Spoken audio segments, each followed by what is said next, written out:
मुझे स्पष्ट रूप से याद है, उस दिन हाईवे पर हल्की बारिश हो रही थी।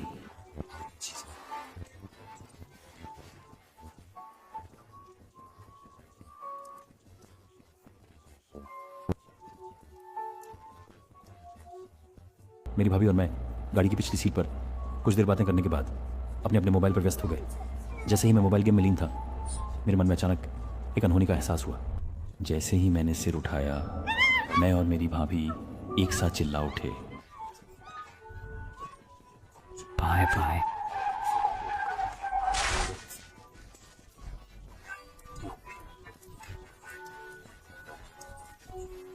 मेरे चचेरे भाई को लगी चोटें काफी गंभीर थीं। टूटे हुए कार की खिड़की ने उनके चेहरे और शरीर को काट दिया और उनका बायां हाथ भी टकराव के कारण फ्रैक्चर हो गया। मैंने और भाभी ने मिलकर एम्बुलेंस बुलाया और फिर हमें सबसे नज़दीकी हाईवे उतरने के स्थान पर स्थित अस्पताल पहुंचाया गया। मैं पूरी तरह से भूल चुका था क्योंकि उस समय मैं डर के मारे स्तब्ध हो गया था। मुझे बस इतना याद है कि अस्पताल बहुत बड़ा नहीं था। अस्पताल भी थोड़ा पुराना सा लग रहा था। मेरे कजिन को ऑपरेशन रूम में इलाज के लिए ले जाया गया और मैं और भाभी बाहर गलियारे में कुर्सियों पर बैठकर इंतजार कर रहे थे। उस समय पता नहीं क्यों सीने में भारीपन महसूस हो रहा था, इसलिए मैंने सोचा कि अस्पताल के दरवाजे के पास जाकर थोड़ा ताज़ी हवा ले लूँ। जब मैं अस्पताल के दरवाजे पर पहुंचा तो मैंने देखा कि वहाँ एक चलती फिरती स्ट्रेचर पर मेरी उम्र का एक लड़का लेटा हुआ था। वो लंबा दुबला था, उसकी त्वचा गोरा था लेकिन आंखें बंद थीं और उसका पूरा शरीर खून से लथपथ था। वो बस वहाँ चुपचाप लेटा हुआ था। उस वक्त मुझे बहुत अजीब लगा। पहला, वहाँ एक व्यक्ति लेटा था, न तो कोई डॉक्टर उसकी देखभाल कर रहा था और न ही कोई परिवार वाला उसके साथ था।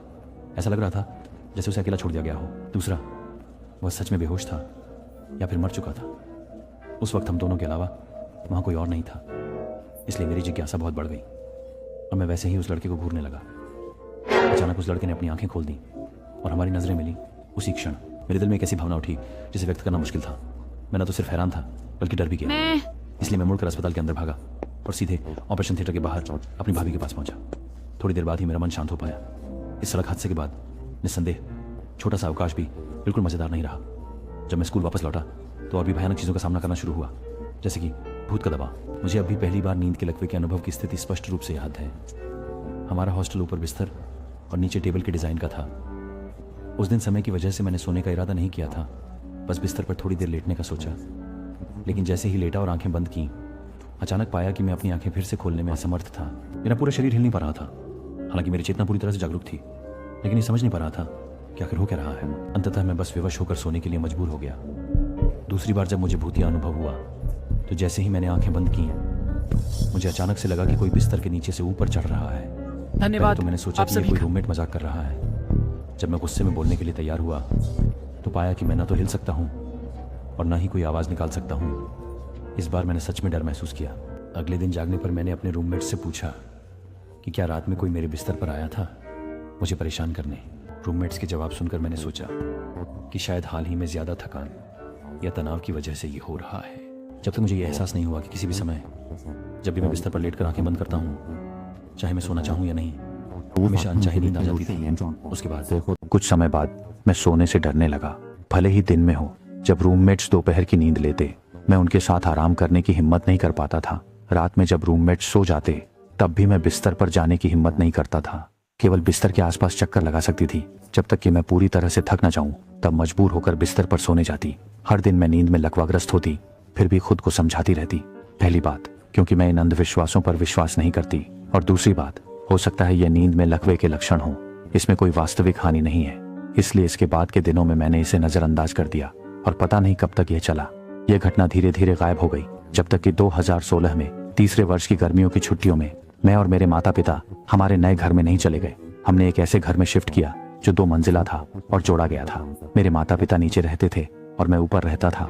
नया घर अच्छा चल रहा था, लेकिन एक दिन एक बेचैन करने वाली भावना ने मुझे परेशान करना शुरू कर दिया, खासकर देर रात के समय।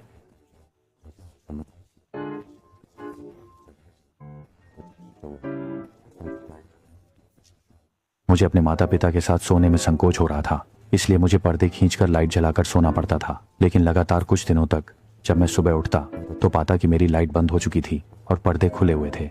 वह ने उलझन भरे चेहरे के साथ कहा कि वह रात में कभी ऊपर नहीं आया।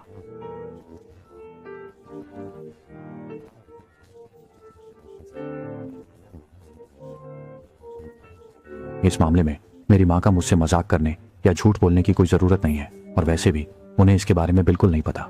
मैं हर रात लाइट जलाकर सोता था।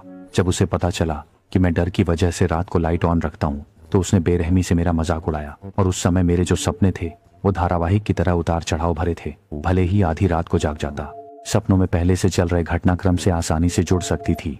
सपने में मेरा एक बॉयफ्रेंड था। उसकी लंबी कद, पतली काया, छोटे बाल और गोरी त्वचा थी। हमारे बीच का रिश्ता बहुत अच्छा था, खासकर रोजाना की शॉपिंग, खाना और एक साथ बिताए हर पल। कुल मिलाकर सपने में उस तरह की खुशी मेरे जागने के बाद भी मुझे याद आती रही। यहाँ तक कि मैं उस सपने को फिर से देखना चाहता था।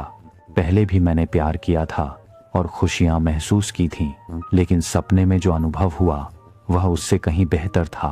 उस दिन मेरे सपनों के बॉयफ्रेंड ने मुझे प्रपोज किया और अपने माता पिता से मिलने के लिए घर बुलाया। शादी की बात सुनते ही मेरे मन में विरोध के विचार आए, क्योंकि मैं इतनी जल्दी शादी नहीं करना चाहती थी। वह यह तय करना कठिन है कि मैं उसे सच में पसंद करती हूँ या शादी से बहुत परहेज करती हूँ। यह भावना मुझे अत्यधिक चिंतित और उलझन में डाल देती है।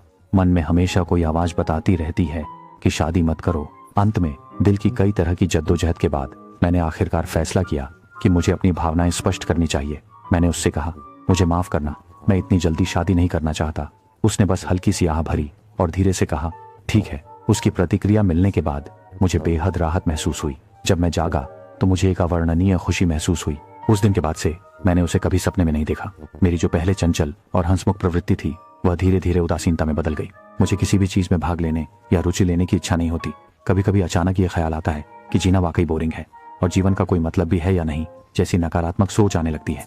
कभी कभी मैं अपनी भावनाओं को लेकर बहुत उलझन में रहता हूँ। समझ नहीं आता कि ऐसा बदलाव क्यों हो रहा है। हालांकि मैंने कभी कोई बड़ी असफलता का सामना नहीं किया और न ही कोई विशेष रूप से असंतोषजनक घटना हुई, फिर भी मैं खुद को संभालने में असमर्थ था। समाधान की तलाश में मैंने ऑनलाइन खोजा कि नकारात्मक भावनाओं को कैसे बदला जाए। ऑनलाइन सुझाव भी बहुत विविध थे। कुछ ने दिल की शांति के लिए मंत्र सुनने की सलाह दी, जबकि कुछ ने मूड बेहतर करने के लिए खुशहाल संगीत की सिफारिश की। यहाँ तक कि मैंने कुछ ऑनलाइन तथाकथित विशेषज्ञों की सलाह भी ली। हालांकि अंत में पैसे तो खर्च हुए पर कोई असर नहीं हुआ। सच में नहीं समझ रहा था कि क्या करूं। मैंने यह बात अपनी भाभी को बताई। मेरी भाभी ने सुनते ही कहा कि मुझे शायद किसी चीज ने जकड़ लिया है। मेरी बुआ विशेष रूप से लोगों के भविष्य को देखती हैं और वह इस पर काफी विश्वास भी करती हैं, इसलिए वह कुछ हद तक इसे समझती हैं। उसी दिन वह मुझे अपनी बुआ के घर ले गई, ये देखने के लिए कि आखिर हो क्या रहा है। जब हम वहां पहुंचे, उनकी बुआ ने मुझे ऊपर से नीचे तक देखना शुरू किया और फिर उसने अपनी आंखें बंद कर कुछ बड़बड़ाना शुरू किया और आंखें खोलने के बाद कहा कि मेरा चेरी ब्लॉसम के साथ समस्या है। पूछा कि क्या मैंने कोई विशेष घटना अनुभव की है। तभी मुझे कुछ साल पहले हाईवे पर हुई दुर्घटना और अस्पताल में मिले उस लड़के की याद आई। गुड़िया ने सब कुछ सुनने के बाद कहा कि मेरे सपनों में दिखने वाला वो प्रेमी शायद वही लड़का है जो अस्पताल के दरवाजे के बाहर लेटा हुआ था और तब से उसने मुझे परेशान करना शुरू कर दिया था। मैंने मजबूरी में सपने वाले प्रेमी से नाता तोड़ा, जिसकी वजह से मैं किसी भी चीज में मन नहीं लगा पा रही थी। किसी भी स्थिति में इसे मत उतारना। वो वैसा नहीं था जैसा मैंने सोचा था कि कागज का होगा, बल्कि लाल धागे के नीचे एक काले भूरे रंग की छोटी लकड़ी की तख्ती लटकी हुई थी।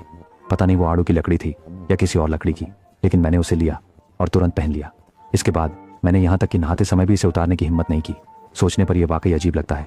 जब से मैंने यह ताबीज पहना है तब से वे अजीब घटनाएं मुझे फिर से नहीं हुई और वह उदासी वाली निराशा की भावना भी धीरे धीरे गायब हो गई और धीरे धीरे मैंने पहले जैसी खुशी भरी स्वभाव को वापस पा लिया।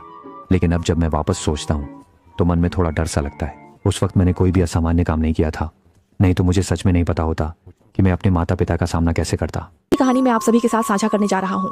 मैं अपने भाई, पिताजी और सौतेली माँ के साथ रहता था, लेकिन अधिकतर समय मैं और भाई अपनी सौतेली माँ के साथ ही होते थे, क्योंकि उस समय पिता फौज में सेवा कर रहे थे और अक्सर घर पर नहीं रहते थे।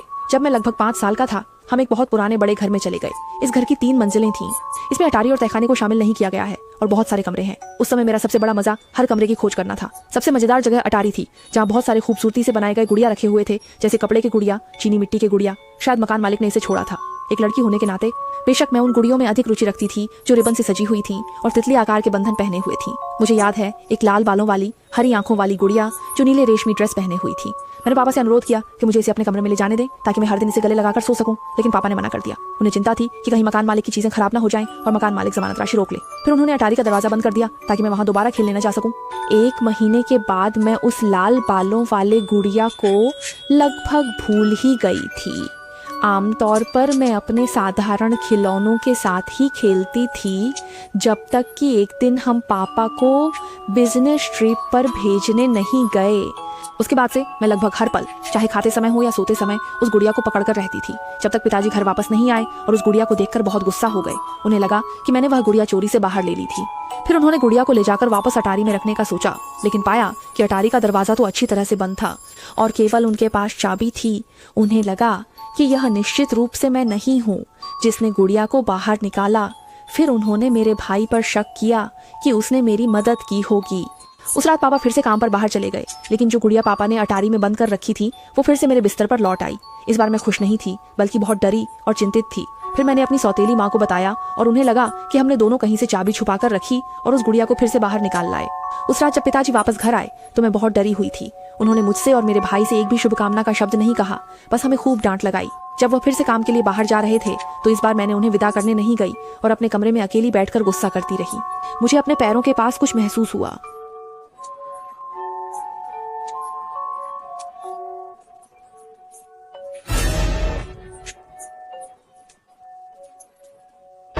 यह दृश्य मुझे आज तक डराता है। वे सभी खिलौने की गुड़िया जो मूल रूप से अटारी में थी, मेरे कमरे में सटीक रूप से रखी हुई थी।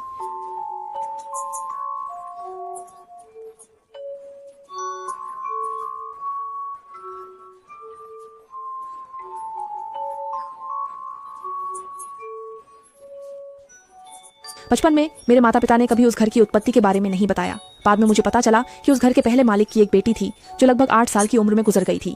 अपनी बेटी की याद में उसके माता पिता ने उसकी बाल और कपड़े का उपयोग करके बेटी के जैसा एक गुड़िया बना दिया था। तभी से हमारी परिवार वहाँ जो हुआ वह शुरू हो गया।